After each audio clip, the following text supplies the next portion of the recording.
Reflexión pastoral. Hemos considerado ya dos partes del gran discurso que el apóstol Pablo está entregando a los ancianos que de Éfeso hizo llamar hasta Mileto. Y al parecer, por la distancia y por la región, creo que más ancianos de más lugares vinieron a escuchar este discurso. Entonces Pablo está exponiendo su corazón de pastor ante otros pastores, está expresando su comportamiento, también el hecho de que estos oyentes no verían más el rostro del apóstol Pablo y por lo tanto debe hacer recomendaciones finales y unas advertencias tremendas.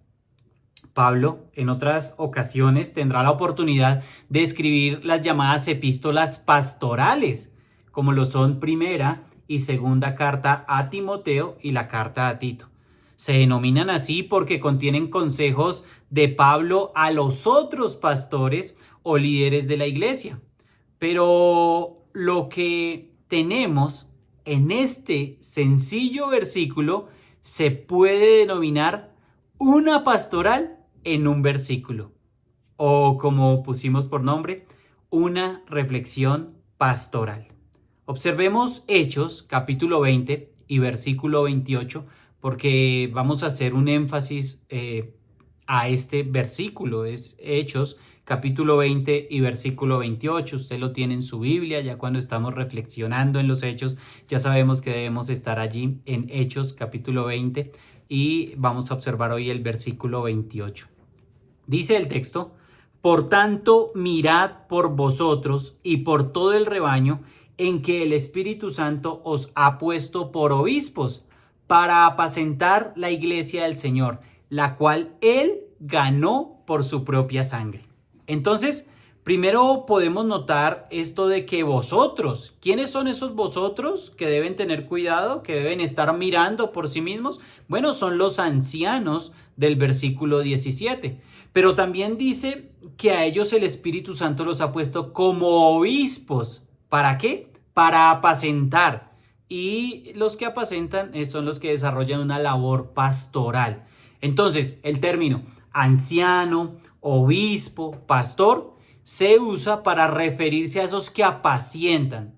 Hoy, 2024, ya para pasar al 2025, ¿a quienes llamaríamos así? A los pastores de la iglesia. Recuerde, anciano, obispo y pastor, un solo término para referirse a los que apacientan a la iglesia de Dios. ¿Y qué se les dice a ellos? Se les dice: mirad por vosotros mismos. Bueno, como en primer lugar, pues cada pastor debe estar en un autoexamen continuo. En el ejercicio de un gobierno plural, también la rendición de cuentas debe tener.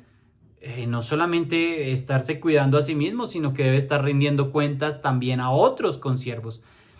Cada uno de nosotros muchas veces puede pensar que el pastor no tiene que estar cuidado o que el misionero no tiene que estar cuidado. Pero el mandato es de cuidarse de sí mismos. Dice aquí: por tanto, mirad por vosotros mismos, mirad por vosotros. ¿Y por quién más? Y por todo el rebaño. En otras traducciones dicen: tienen el mandato de cuidarse de sí mismos, tienen el mandato de que piensen en ustedes mismos, pero también tener cuidado del rebaño.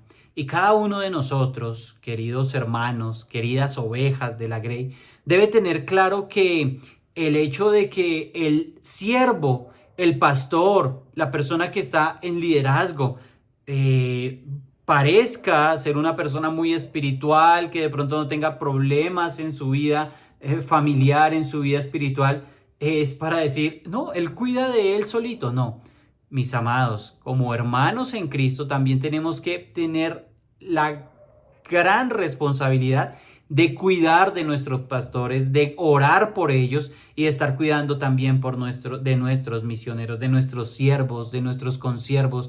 Es indispensable que sea el rebaño cuidado. Primeramente el pastor, pero también las personas que están allí como ovejas en medio del rebaño.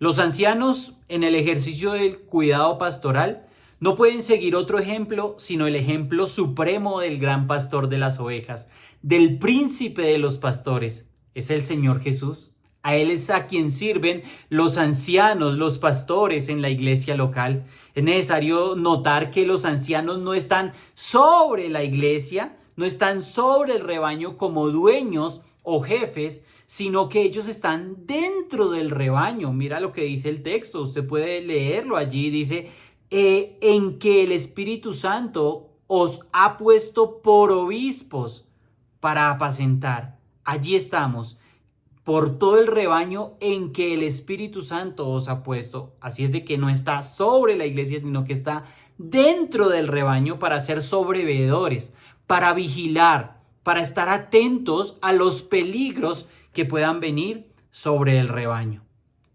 El oficio de pastor está bien definido en el Salmo 23.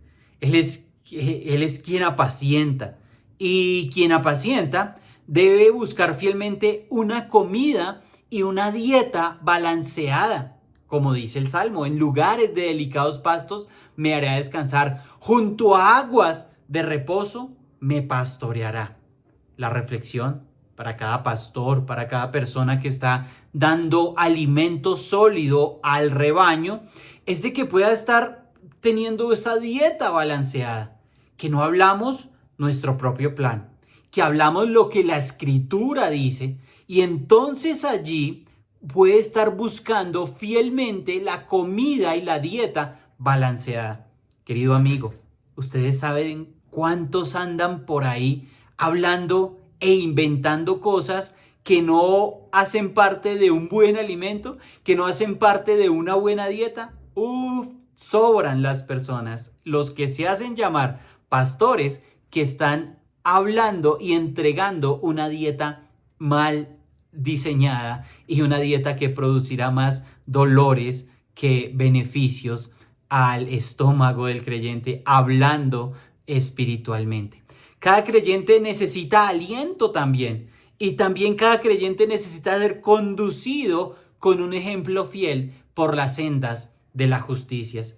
El gran pastor Jesucristo trazó para esa justicia una senda recta y una senda perfecta, porque Él es nuestro buen pastor. Dice la Escritura que el buen pastor me guiará por sendas de justicia por amor de su nombre. Cada creyente también se sentirá seguro cuando vea a los pastores o a su pastor con la vara y con el cayado. La primera, para defender a esa ovejita de los peligros, tremendos peligros que puedan acecharla. El segundo, para restaurarla con gracia al camino cuando sus pasos de esta ovejita se desvíen de la vía correcta, de la guía correcta, del camino por donde debe andar. Por eso dice el salmista, tu vara y tu cayado me infundirán aliento. También cada ovejita debe tener su mirada orientada hacia el final del sendero, a donde va a ir, al destino, a ese aprisco eterno, a ese redil eterno. Esto será un glorioso destino. La misión pastoral descansa básicamente en tres grandes elementos: la protección, el aliento y el destino. Porque dice el salmista, en la casa de Jehová moraré por largos días. La ovejita tiene claro para dónde va. El texto también nos dice que ellos no se pusieron a sí mismos, sino que fue el mismo Espíritu Santo quien los puso en este oficio. Dice el texto, a quien el Espíritu Santo os los puso. Bueno, el Espíritu es quien pone al pastor para el ejercicio en la iglesia, le da también los recursos de una vida ejemplar. Quiere decir que los ancianos deben vivir en dependencia y en la plenitud del Espíritu Santo.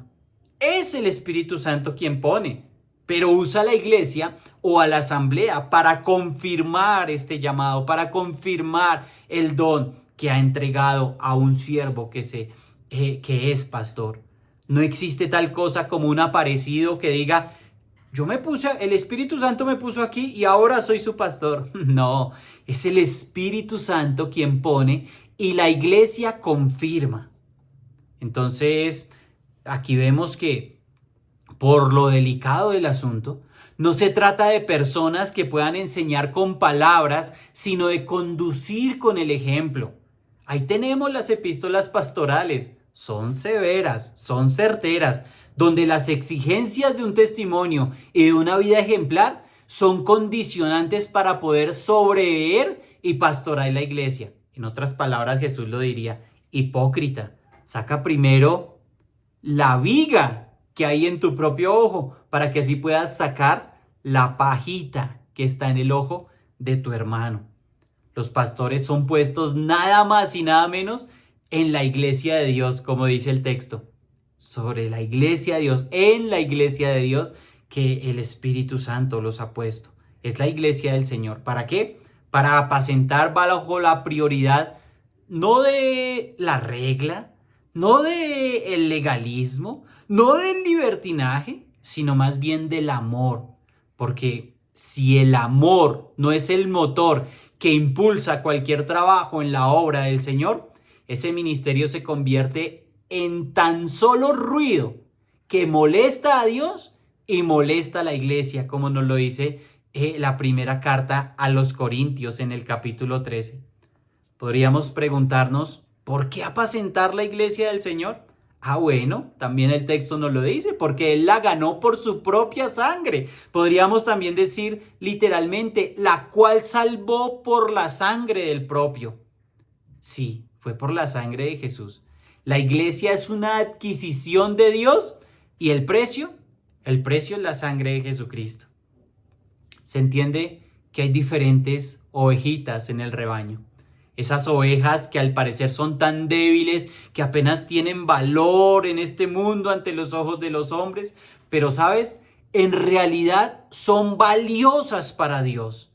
Cada oveja del rebaño es valiosa para Dios porque fueron salvadas mediante la sangre del Hijo de Dios. Otras son caprichosas o incluso rebeldes, pero no pueden ser tratadas sino con el mismo amor con el cual les amó el Salvador. Las que son pacíficas, como las que causan problemas, son igualmente salvas por la sangre del Señor. En el rebaño que el Señor compró con su sangre, las ama tanto que no rehusó dar su vida por ellas. Jesús las amó más que a su vida. Esta reflexión debería ser el pensamiento continuo de la labor pastoral, pero no solamente de la labor del pastor, sino de cada miembro del rebaño.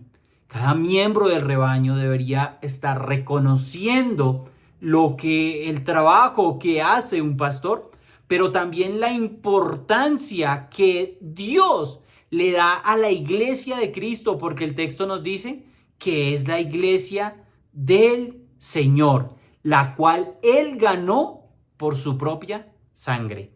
Buen día y bendiciones.